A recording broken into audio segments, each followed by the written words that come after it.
Bonjour à toutes et à tous, soyez les bienvenus à l'écoute d'RFI, Radio France Internationale. En direct de Paris, il est 18h. Le journal en français facile. Adrien Delgrange. 16h, temps universel, nous sommes le lundi 29 juin. Voici les titres.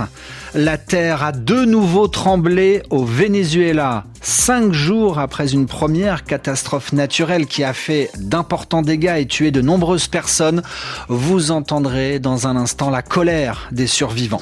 Beaucoup d'argent pour l'intelligence artificielle. La Corée du Sud a décidé d'investir 1000 milliards d'euros pour cette nouvelle technologie.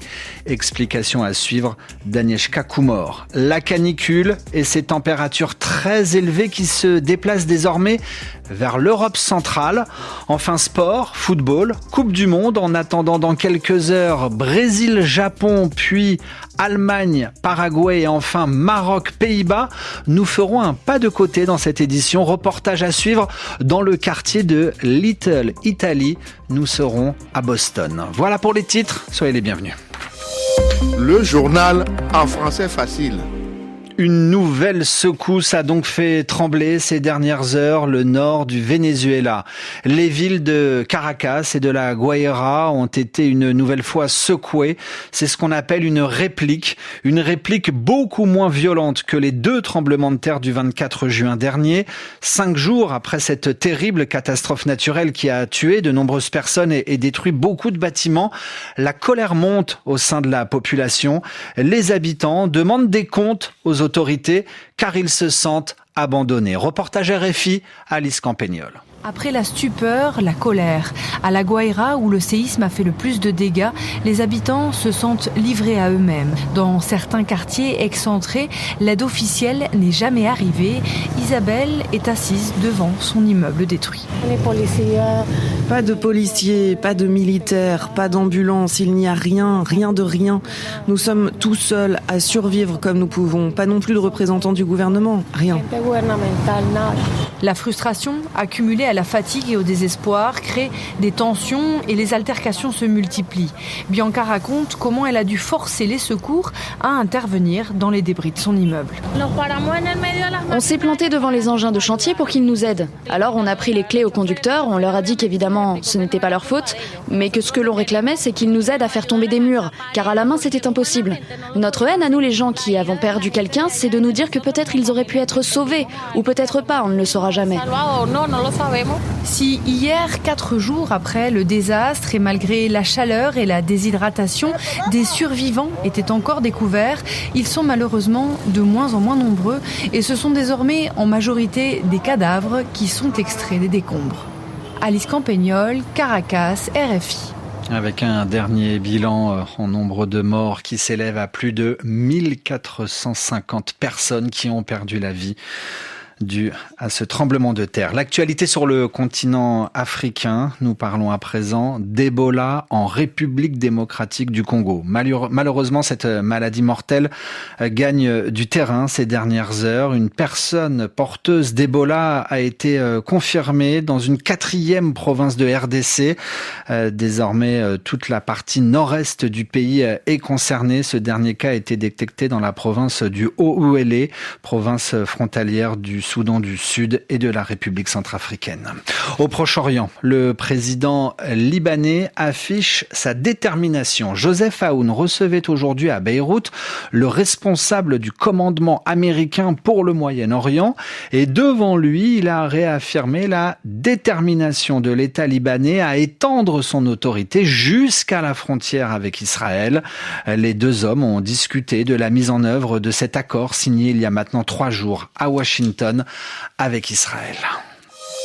Le journal en français facile.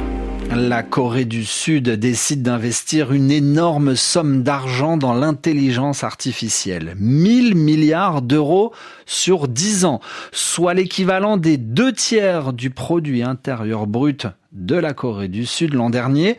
Alors l'objectif de cet investissement, c'est de construire notamment des usines pour fabriquer des semi-conducteurs. Ce sont ces composants essentiels pour les nouvelles technologies.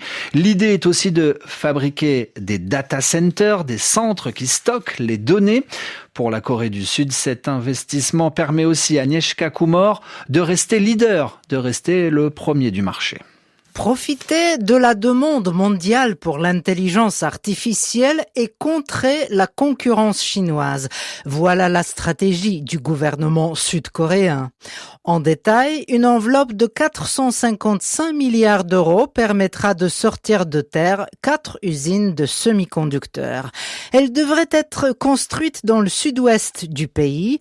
La région est censée devenir le deuxième pôle industriel de puces après Séoul, la capitale du pays.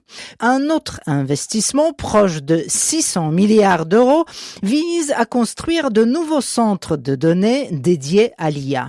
Puissance totale du projet 10 gigawatts. Cela correspond à la consommation énergétique de 7 à 10 millions de foyers. Ce méga projet intervient alors qu'un sujet est de plus en plus d'actualité en Corée du Sud. Comment mieux redistribuer les recettes fiscales générées par le développement de l'IA?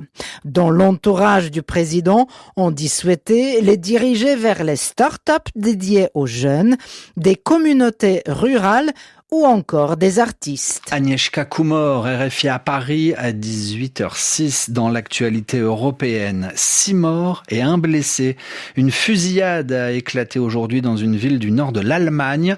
La police allemande parle d'une tragédie familiale. Après l'arrestation d'un homme et d'une femme, la police qui précise aussi que la population est hors de danger. Une canicule en Europe qui continue de se déplacer vers l'Est. Désormais, les pays d'Europe centrale vivent avec des températures proches des 40 degrés.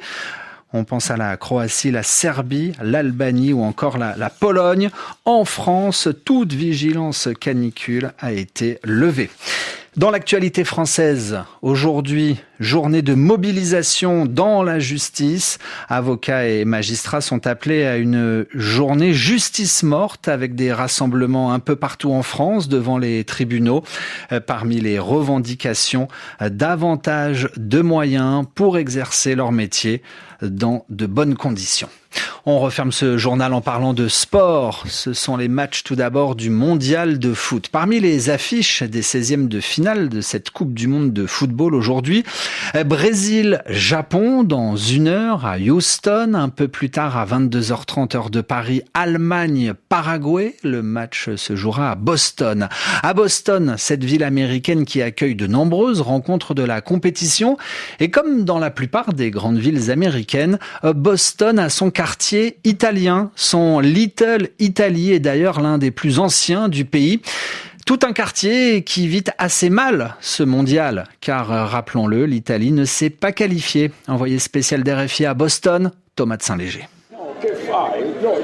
En italien, en anglais ou dans un mélange des deux, les débats sont animés, les verres fumés fixent l'écran. Dans ce café, on regarde les matchs par amour du jeu, mais le cœur n'y est pas. On est malade et on ne s'en remet pas. Notre cœur est brisé, disent-ils. Pour ces Italo-Américains, l'absence de la Squadra Azzurra, c'est aussi une rencontre manquée entre leurs deux pays. On doit vraiment parler de ça ? C'est terrible. Si l'Italie participait à cette Coupe du Monde, vous ne pourriez même pas marcher dans le quartier.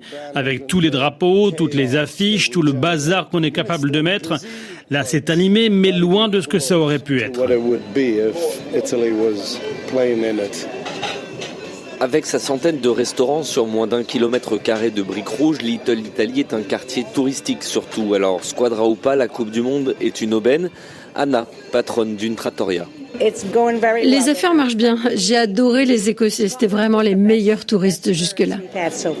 Confirmation de Franck De Pasquale, président de la Chambre de commerce locale. C'est fantastique pour les affaires. Avec en plus le 250e anniversaire de l'indépendance des États-Unis cette année, c'est une vraie locomotive. Autre motif de consolation, les bonnes performances de la sélection américaine, l'équipe d'adoption des habitants de Little Italy. Thomas de Saint-Léger, Boston, RFI. Et enfin, si le sujet vous intéresse, Radio Mondial Foot International vous attend pour l'occasion juste après ce journal. RFI à Paris, il va être 18h10.